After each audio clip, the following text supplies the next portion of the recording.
The new Atlantis coming from my wilderness week, I sat by an odd sort of man on the bus.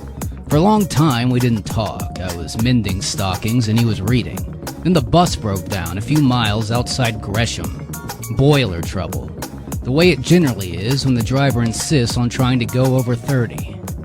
It was a supersonic, supercentric deluxe long-distance coal burner with home comfort. That means a toilet. And the seats were pretty comfortable. At least those that hadn't yet worked loose on their bolts, so everybody waited inside the bus. Besides, it was raining.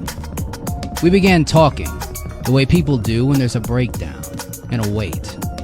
He held up his pamphlet and tapped it. He was dry-looking, kind of like a school teacher, the way he used his hands. And he said, "Well, this is interesting. I've been reading that a new continent is rising from the depths of the sea." Blue stockings were hopeless. You have to have something besides holes to hold on to. So I asked him, "Which sea?" "We're not sure yet. Most specialists think the Atlantic, but there's evidence it may be happening in the Pacific too." "Won't the oceans get a little crowded?" I was a bit snappish, because of the breakdown, because those blue stockings have been good warm ones. He tapped the pamphlet again, shook his head. "No, this old continents are sinking, you see, to make room for new ones. You can see that's happening, right?" Certainly can. Manhattan Island is now under 11 feet of water at low tide. There are oyster beds in the Ghirardelli Square. "I thought that was because the oceans are rising from polar melts," I said. "That's a factor. Due to the greenhouse effect of pollution, indeed, Antarctica may become uninhabitable, but climate factors will not explain the emergence of the new or possibly very old continents in the Atlantic and the Pacific." He went on explaining about continental drift, but I liked the idea of inhabiting Antarctica and daydreamed about it for a while. I thought of it as very empty, very quiet, all white and blue, with a faint golden glow northward from the uprising sun. There are a few people there. Very quiet types. Some carried about violas, and southward the white land went up in a long silence toward the pole. Just the opposite, in fact, of the Mount Hood wilderness area. It had been a tiresome vacation. The other people in the dormitory, they were all right, but it was a macaroni for breakfast, and there were so many organized sports. I had looked forward to the hike to the National Forest Preserve, the largest forest left in the United States, but the trees didn't look at all the way they do in the postcards and brochures and Federal Beautification Bureau advertisements. They were spindly. They all had signs on saying which union they had been planted on. There were electrified fences all around the forest to keep out the unauthorized people. The forest ranger talked about mountain jays.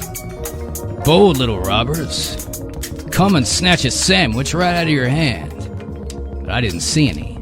Anyhow, it was an exhausting week, and I wished I'd stayed home and practiced, even though I had lost a week's pay.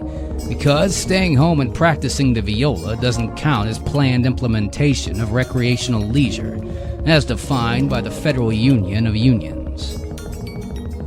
When I came back, my Antarctica expedition, the man was reading again. I got a look at the pamphlet, and that was the odd part. The pamphlet was called "Increasing Efficiency in Public Accountants." And I could see from the first paragraph, I got a glance. There was nothing new, or nothing about new continents emerging from the ocean depths in it. Nothing at all. Then we had got out, walked into Gresham, because they had decided that the best thing for us to do was get on to the greater Portland area rapid public transit lines, because there had been so many breakdowns that the charter bus company didn't have any more buses to send to pick us up. The walk was wet, dull, except when we passed the cold mountain commune. They had a wall around it to keep out the unauthorized persons, and a big neon sign out front saying Cold Mountain Commune.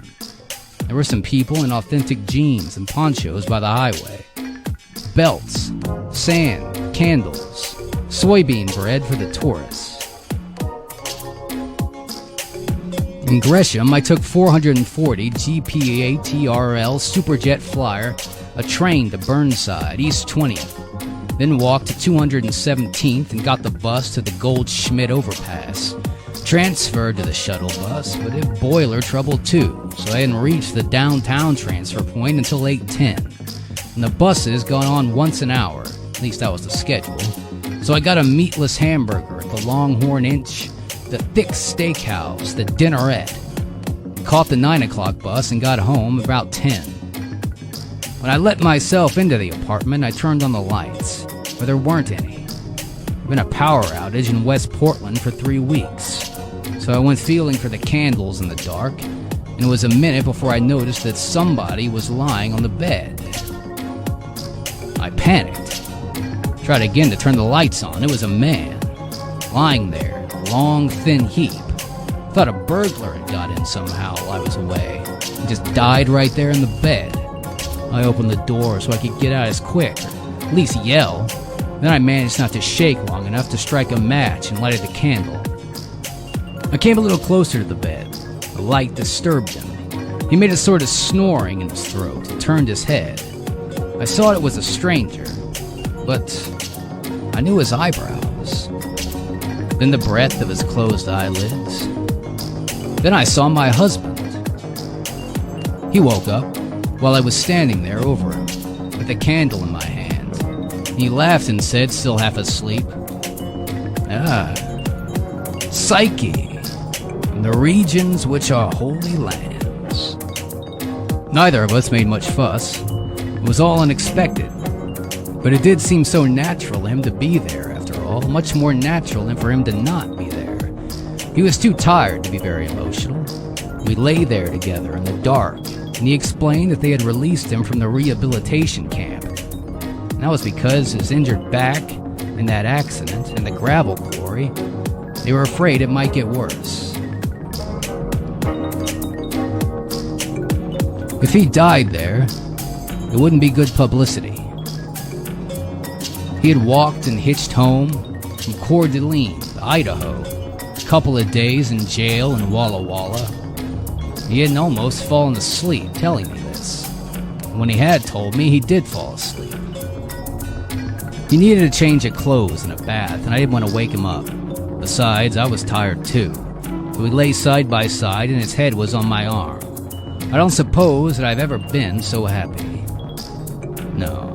Was it happiness? Maybe something wider, maybe something darker. More like knowledge.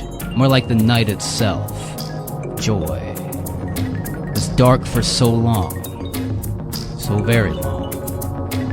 We were all blind. And there was the cold, a vast unmoving heavy cold. A cold that could not move at all. Did not move. We did not speak. Our mouths were closed, pressed shut by the cold and by the weight, and our eyes were pressed shut, and our limbs were held still, and our minds were held still. And for how long? There was no length of time. How long is death? And is one dead only after living, or before life as well?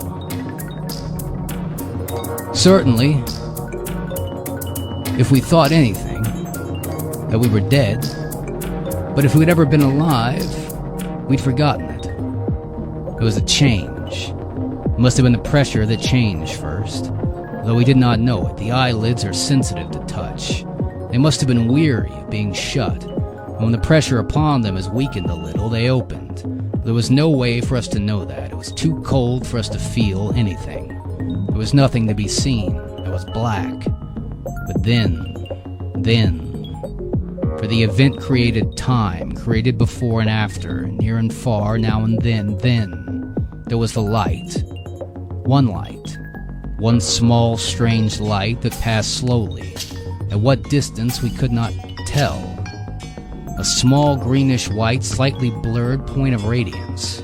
Passing. Our eyes were certainly open. Then, for we saw it, we saw the moment. The moment is a point of light. Whether in darkness or in the field of all light. The moment is small and moves, but not quickly. And then it's gone. It did not occur to us there might have been another moment. There was no reason to assume there might be more than one. One was marvel enough, that in all the field of darkness, in the cold, heavy, dense, moveless, timeless, placeless, boundless black. There should have occurred once a small, slightly blurred moving light. Time needs to be created only once, we thought. But we were mistaken. The difference between one and more Thenon is all the difference in the world. Indeed, that difference is the world. The light returned, the same light or another one. There was no telling. But this time, we wondered about the light. Was it small, near to us, large, far away? Again, there was no telling, but there was something about the way it moved. A trace of hesitation, a tentative quality that did not seem proper to anything large and remote. The stars. We began to remember the stars. The stars had never hesitated. Perhaps the noble certainty of their gait had been merely an effect on distance. Perhaps, in fact, they were hurtled wildly, enormous furnace fragments of a primal bomb, thrown through the cosmic dark. But time and distance soften all agony. If the universe, as seems likely, began with an act of destruction, the stars we had used to see told no tales. They have been implacably serene. The planets, however, we began to remember the planets. They had suffered certain changes of appearance, of course. At certain times of the year, Mars would reverse its direction and go backwards to the stars. Venus had been brighter and less bright. She went through the phases of crescent, full, and wane. Mercury had shuddered like a skidding drop of rain, the sky flushed with daybreak. The light was now watched, had the erratic trembling quality. We saw it, unmistakably, change direction and go backwards. It then grew smaller and fainter, blinked, slowly disappeared. Slowly, but not slowly enough for a planet. And then the third then arrived, the indubitable positive wonder of the world, the magic trick. Watch now, watch. You'll not believe your eyes, Mama. Mama, look what I can do. 7 lights in a row, proceeding fairly rapidly with a darting movement from left to right, proceeding less rapidly from right to left. 2 dimmer, greenish lights, 2 lights halt, blink, reverse course, proceed hastily and in a wavering manner.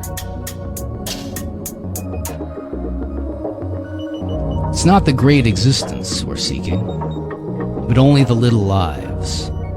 In the morning, Simon told me something about the camp, but not until after he had me check the apartment for bugs. I thought at first he was given a behavior mod and gone a little paranoid.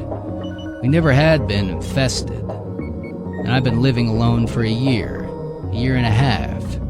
Sure, they didn't want me hearing and tearing myself up, but he said, "They have been expecting me to come here." "They let you go free," I said. "You just lay there and laughed at me, so I checked everywhere we could think of. I didn't find any bugs, but it took a look. Somebody had gone through the bureau drawers while I was away in the wilderness. Simon's paper were all at Max's, so that didn't matter. I made tea on the Primus and watched and shaved Simon with the extra hot water in the kettle. He had a thick beard and wanted to get rid of it because of the lice from the camp. While we were doing that, he told me about the camp. In fact, he told me very little, but not much was necessary. He had lost about 20 pounds. He only weighed 140 to start with. His knees and bones stuck out like rocks under his skin. His feet were all swollen, chewed like camp boots. And he hadn't dared take the boost off the last 3 days of walking because he was afraid he wouldn't be able to get them back on. When he had to move or sit up, he just shut his eyes. Am I really here? Am I here? Yes, you're here. What I don't understand is how you got here. Oh, it wasn't so bad. So long as I kept moving. All you need to know is where you're going. You know? Some of the people in the camp, if they'd let them go, they wouldn't have had that. They couldn't have gone anywhere. Keeping moving was the main thing. Just the back seized up. It seized up after a while. When he had to get to the bathroom, he moved like a 90-year-old. He couldn't stand up straight. was all bent out of shape and shuffled. I helped him put on clean clothes, and when he lay down on the bed again, a sound of pain came out of him, like tearing thick paper. I went around the room putting things away. It's hard to remember things, Simon says, and hard not to laugh when he says them. It's not merely the partiality of affection, he makes everybody laugh. I doubt that he intends to, it's just that people with mathematicians' minds work differently from other people. And when they laugh, that pleases them. It was strange, and it's strange too when they laugh. There's various degrees of death, and time spares none of them. Yet something endures. For which a word is needed. I said what I had not been able to say for a year and a half. I was afraid they'd brainwash you. Hey, behavior mods are expensive. Even just with drugs, they shave it mostly for the VIPs. But I'm afraid they got a notion. Might be important, might not be. About my foreign contacts. The stuff they published abroad, I suppose. So I want to be careful. Make sure it was just a camp. Not where I'm staying forever. Simon, were they cruel or were they righteous? He didn't answer for a while. He didn't want to answer. Some of them have been cruel, I can understand. Some of them enjoyed their work. Can't blame everything on society. We talked about it, till it was past time for me to go to work. My shift since the Full Employment Act last year is 10 to 2. I'm an inspector in a recycled paper bag factory. I have never rejected a bag yet. The electronic inspector catches all the defective ones first. It's a rather depressing job. But it's only 4 hours a day, and it takes more time than that to go through all the lines and physical and mental examinations. And fill out the forms and talk all the welfare counselors and inspector every week in order to qualify as unemployed. And then the lineup every day for the ration stamps on the dole. Simon thought I ought to work as usual, I tried to, but I couldn't. He had felt very hot to the touch. I went instead and got a black market doctor. She was a jeweler's assistant in a shop on Alder Street. And the girl said she was convenient because if you didn't have enough cash, you could leave something in pawn at the jeweler's payment. Nobody ever does have enough cash, and of course credit cards aren't worth much either. The doctor was willing to come at once, so we rode home on the bus together. She gathered very soon that Simon and I were married, and it was funny to see her look at us, and smile like a cat. Some people love illegality for its own sake, men more often than women. No doubt she wanted to be a doctor too, and the Federal Medical Association doesn't admit women to the medical schools. She probably got her training at some other doctor's private pupil under the counter, very much as Simon learned mathematics, since the universities don't teach much but business administration and advertising. Media skills. However, she learned it. She seemed to know her stuff. She fixed up a kind of homemade traction device for Simon, very handy, and informed him that he did not have much more walking in him. He has to stay off his feet for 2 months. It isn't the kind of thing you'd expect to be grateful for, being told that, but we were. Leaving, she gave me a bottle, about 200 plain white pills, unlabeled. Aspirin.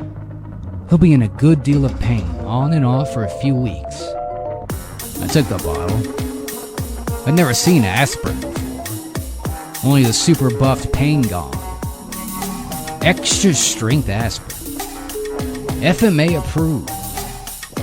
Aspirin, the miracle ingredient more doctors recommend, she said. She cat-grinned again. I think she liked us because we were living in sin. And that bottle of black market aspirin was probably worth more than the old Navajo bracelet I pawned for her for free.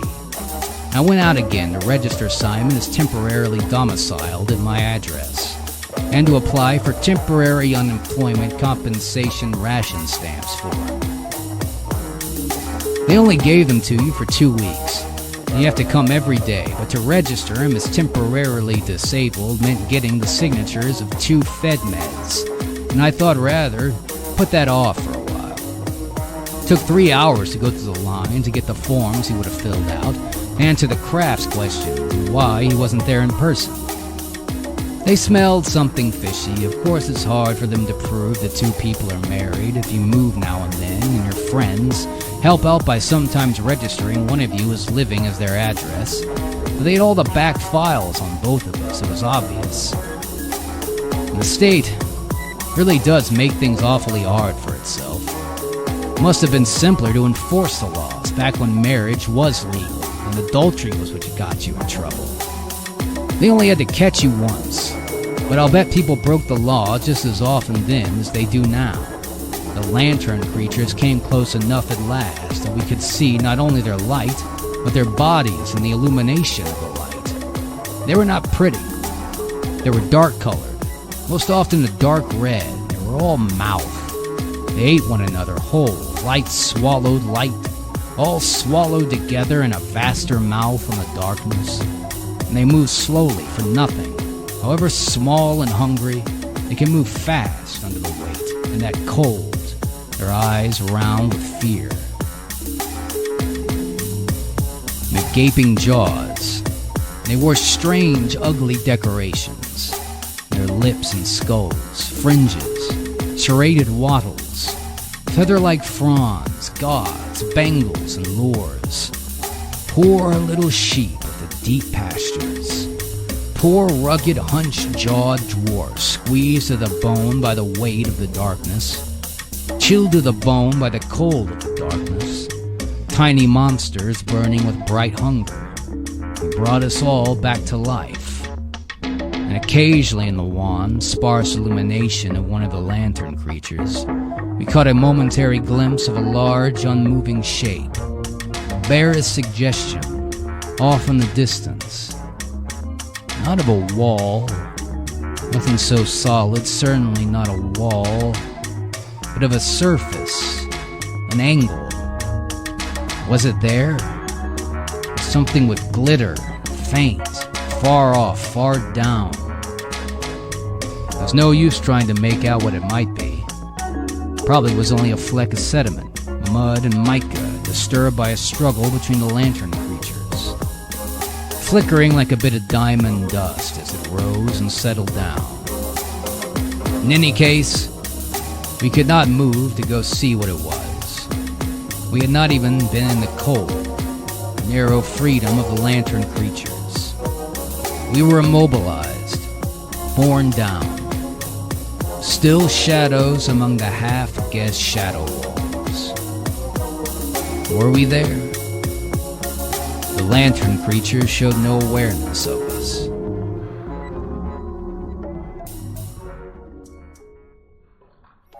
We were immobilized, borne down, still shadows among the half-guessed shadow walls. Were we there? They passed before us, among us, perhaps even through us. It was impossible to be sure. They weren't afraid or curious. And once something a little larger than a hand came crawling near, and for a moment we saw quite distinctly the clean angle where the foot of a wall rose from the pavement, and the glow cast by the crawling creature, which was covered with a foliage of plumes, each plume dotted with many tiny bluish points of light. We saw the pavement beneath the creature, the wall beside it, heartbreaking in its exact clear linearity. Its opposition to all that was fluid, random, vast, and void. And we saw the creature's claws slowly reaching out and retracting with small, stiff fingers.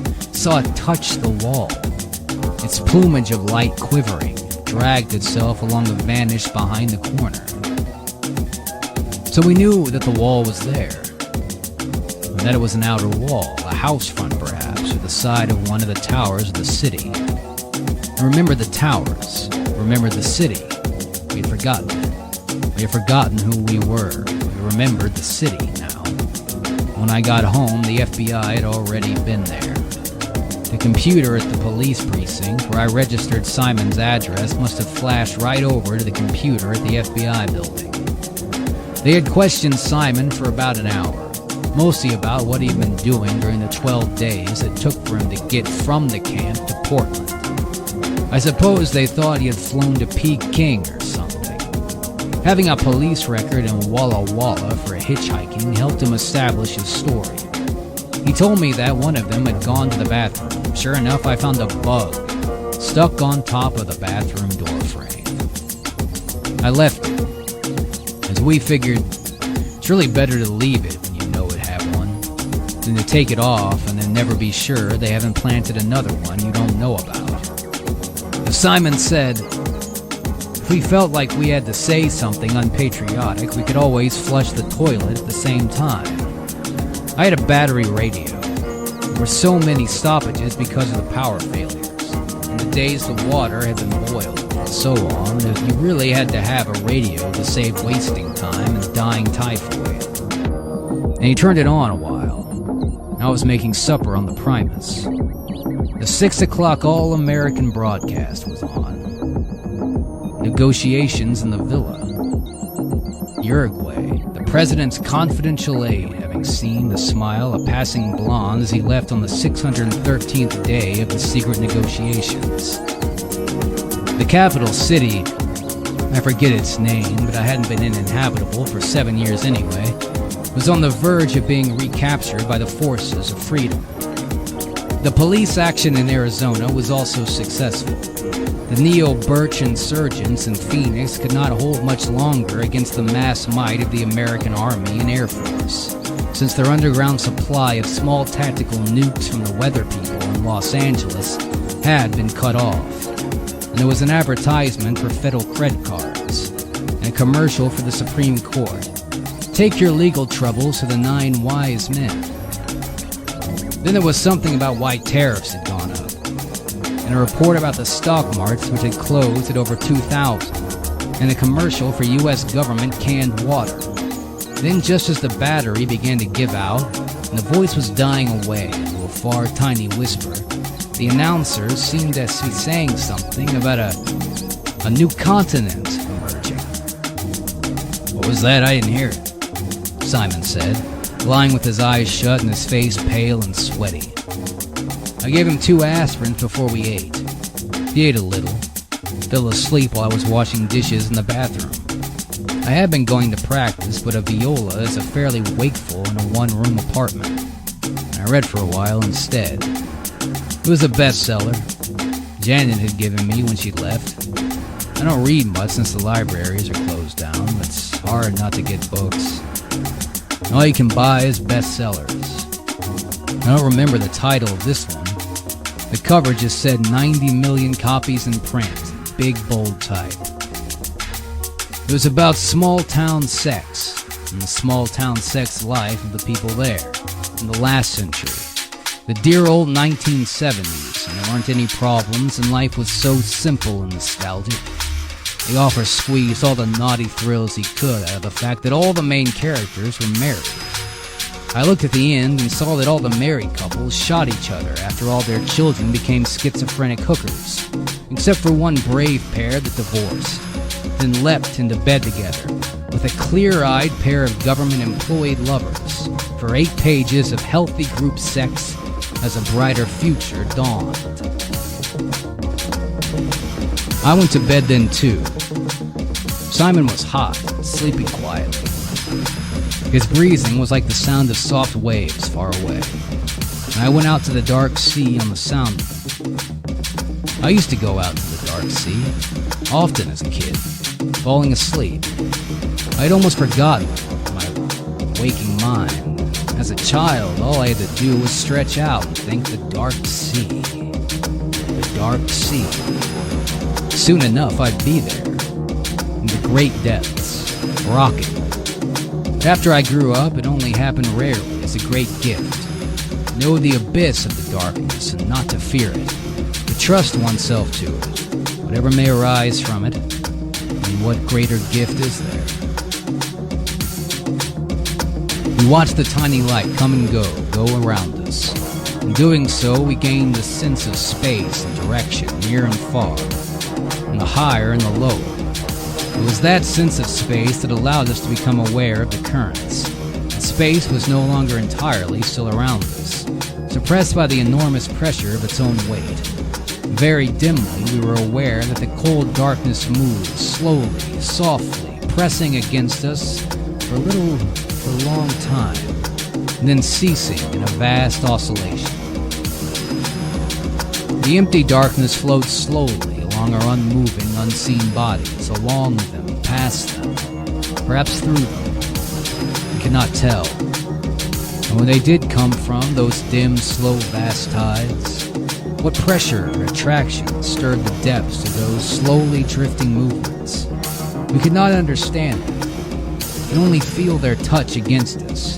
But in straining our sense to guess their origin or end, we became aware of something else, something out there in the darkness of the great currents. A sound. And we listened and we heard. So our sense of space sharpened and localized to a sense of place. For sound is local, sight isn't. Sound is delimited, but it's silence. It does not arise out of silence unless it's fairly close, both in space and in time. Though we stand where once the singer stood, we cannot hear the voice singing, and the years have carried it off on their tide, submerged it. Sound is a fragile thing, a tremor, as delicate as life itself. We may see the stars, we can't hear them. Or the hollowness of outer space and atmosphere, an ether that transmitted this wave of sounds. We could not hear the stars. They're too far away. At most, if we listened, we might hear our own sun. All the mighty roiling, exploding storm of its burning. As a whisper of the edges of hearing, a sea wave that laps one's feet.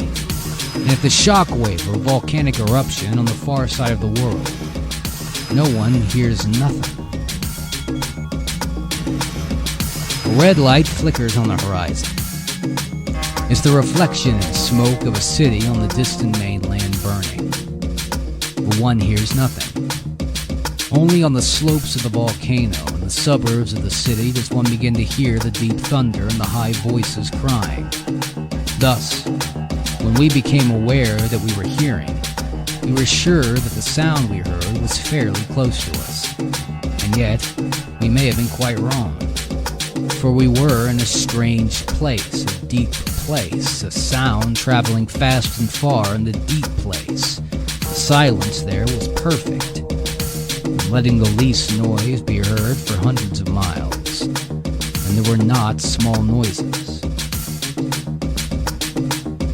The lights were tiny, and the sounds were vast, not loud but very large. Often they were below the range of hearing. Long, slow vibrations rather than sound. The first we heard seemed to rise up through the currents from beneath us, immense groans. Sighs fell through the bone, rumbling, deep, uneasy whispering. Later, certain sounds came down to us from above, were borne along the endless levels of the darkness. They were stranger yet, for they were music. A huge calling, yearning music from far away in the darkness, calling not to us. Where are you? I'm here. Not to us. They were the valses, the great souls, the great lives, the lonely ones, the voyagers, calling, not often answering. Where are you? Where have you gone? But the bones, the keels, the girders of white bone on icy isles of the south, the shores of bone did not reply, nor did we reply, but we listened. And the tears rose in our eyes, salt, not so salt as the ocean, world-girdling, deep-bereaved currents, the abandoned roadways of the great lives, not so salt, and warmer. Am I here? Where have you gone? Only the whispering from below. And the FBI men on the other end of the bug got a solid half hour of scales and double stops. Then quite good performance of the Hindemith unaccompanied viola sonata. The bathroom being very small, all hard surfaces. The noise I made was really tremendous. It's not a good sound, far too much echo, but the sheer volume was contagious, and I played louder as I went on. When I got tired, I put a big wad of cotton over the bug. came out of the bathroom half dead. Simon and Max were on fire, those two mathematicians, burning. Simon was scribbling formula and traction. Max was pumping his elbows up and down the way he does, like a boxer, saying, The electron emission, through his nose with his eyes narrowed. The electron emission, the pumping of his elbows. I dampened the fires with a quart of black market beer. The legal kind is better, but I never have enough ration stamps for beer. I'm not thirsty enough to go without eating, and gradually Max and Simon cooled down. Max would have stayed talking all night, but I drove him out, because Simon was looking tired. He said that Max had solved the problem that were bothering him before Simon went to camp, and fitted Simon's equation, as Simon put it, to the bare facts, which means they have achieved direct energy conversion. 10 or 12 people had worked on it at different times since Simon published the theoretical part of it when he was 22. The physicist Ann Jones had pointed out the right way. The simplest practical application of the theory would have to be built using a sun tap, a device for collecting and storing solar energy, only much cheaper and better than the USG solar heaters that some rich people, have on their houses. It would have been simple, only they kept hitting the same snag. Now Max had gotten around the snag. I said that Simon published the theory, but that's inaccurate. Of course, he's never been able to push any of his papers. He's not a federal employee, he doesn't have government clearance, but it did get circulated in what the scientists and poets call the Sammy's dot, and it is just handwritten or hectographed. It's an old joke that the FBI arrests everybody with purple fingers, because they have either been hectographing Sammy's dots, or they have impetigo. Anyhow, Simon was on top of the mountain that night. His true joy is in pure math. He'd been working with Gara and Max and the others in this effort to materialize the theory for 10 years.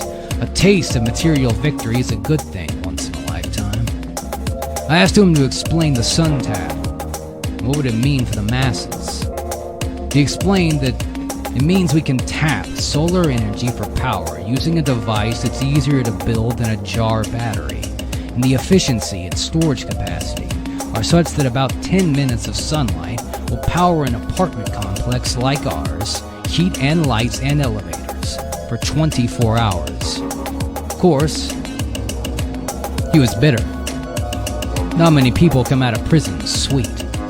But it was cruel to be shown this great hope, to know that there was no hope for it. And he did know that. He knew it right all along.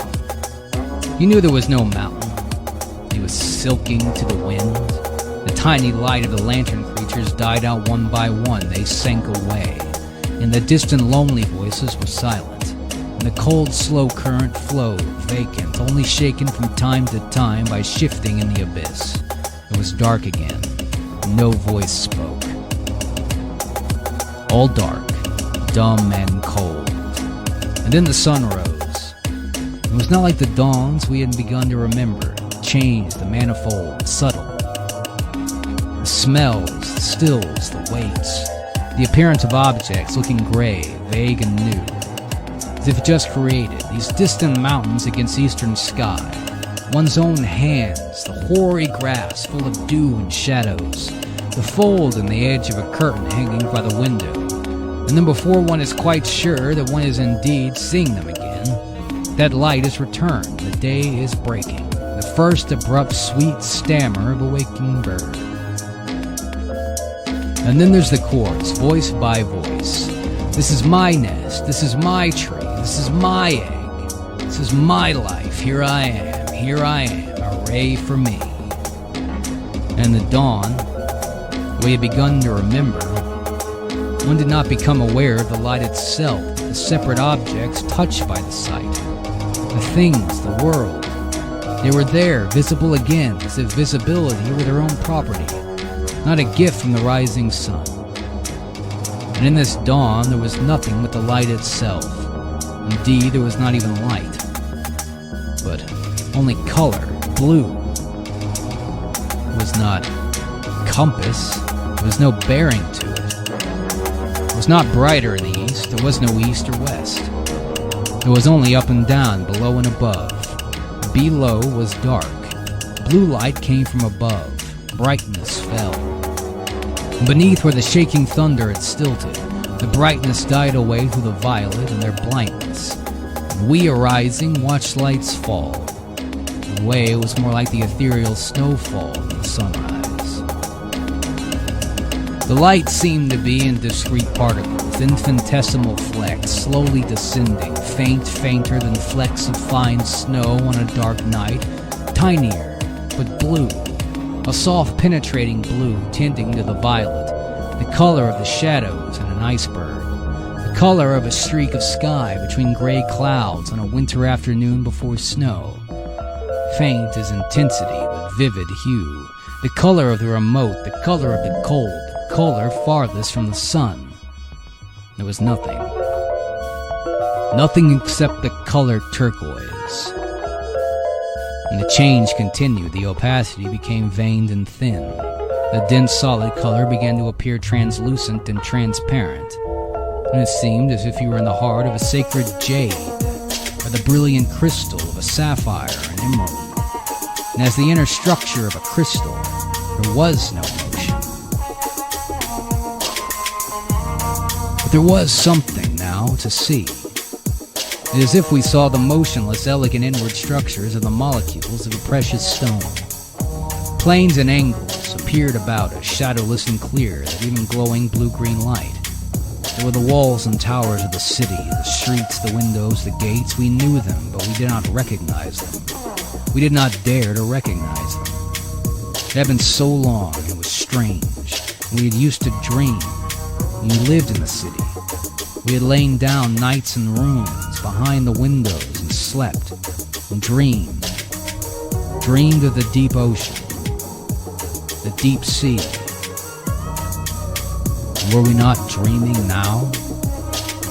Sometimes the thunder and tremor deep below us rolled again, but it was faint now, far away as our memory of the thunder and tremor of the fire and the towers falling long ago. Neither the sound nor the memory frightened us. We knew them. The sapphire light brightened overhead, the green, almost green gold. And we looked up. The top highest tower was hard to see, glowing in the radiance of light. The streets and doorways were darker, more clearly defined. On one of those long, jewel-dark streets, something was moving. Something was composed of planes and angles, of curves and arcs. And we all turned to look at it, slowly, wondering as we did. The slow ease of our motion, our freedom. Sinuous, beautiful, flowing, gathering, rolling movement, now rapid, now tentative. The thing drifted across the street from a blank garden, the recess of a door. There in the dark blue shadow, it's hard to see for a while when we watched. A pale blue curve appeared at the top of a doorway, a second followed, and a third.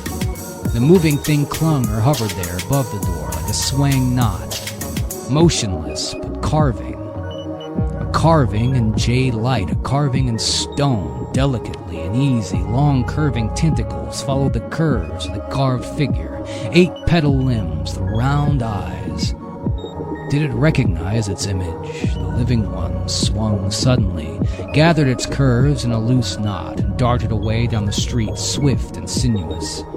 Behind it, a faint cloud of a darker blue hung for a minute, dispersed, revealing again the carved figure above the door, the sea flower, the cuttlefish, quick, great-eyed, graceful, evasive, the cherished sign, carved on 1,000 walls, worked into the design of cornices, pavements, handles, lids of jewel boxes, canopies, tapestries, tabletops, gateways. Down another street. At about the level of the first floor window came a flickering drift of hundreds of motons of silver, with a single motion, all turned toward the cross street, glittered off into the dark blue shadow. There were shadows now. We looked up from the light. A flight of silverfish in the street, the jade green currents flowed on the blue shadows. Far above them lay a vast circular trembling brightness, the sun's light on the surface of the sea. We are here. We break through the bright circle into life. The water will break and stream right down the white side to the towers and run down the steep streets back into the sea. And the water will glitter in dark hair on the eyelids of dark eyes, dry to a thin white film and salt. We are here. Whose voice? Whose voice called to us? He was with me for 12 days. On January 28th, Kratz came from the Bureau of Health, Education, and Welfare and said that since he was receiving unemployment compensation while suffering from an untreated illness, the government must look after him, restore him to health, because health is an inalienable right to the citizens of a democracy. And he refused to sign the consent form. So the chief officer signed them, and he refused to get up. So two of the policemen pulled him up off the bed. He started to try to fight them. The chief health officer pulled his gun and said they would continue to struggle. He said he'd shoot him. He's in the federal hospital in Salem. I've not been able to find out whether he's in the regular hospital or the mental wards. It was on the radio again yesterday about the rising land masses in the South Atlantic and the Western Pacific. At Max's the other night, I saw a TV special explaining about geophysical stresses and subsidence and the faults. And the U.S. Geodetic Service is doing a lot of advertising around town. They're already advertising real estate for housing developments in the landfill. The president is staying in Mile High White House in Aspen, Colorado. But I don't think it'll do him much good. Max gave me a half pint of brandy. When the brandy's gone, I expect to stuff this notebook into the bottle, put the cap on tight, leave it on a hillside somewhere between here and Salem. I like to think of it being lifted up, little by little by the water, rocking, going out to the dark sea. Where are you? We're here. Where have you gone?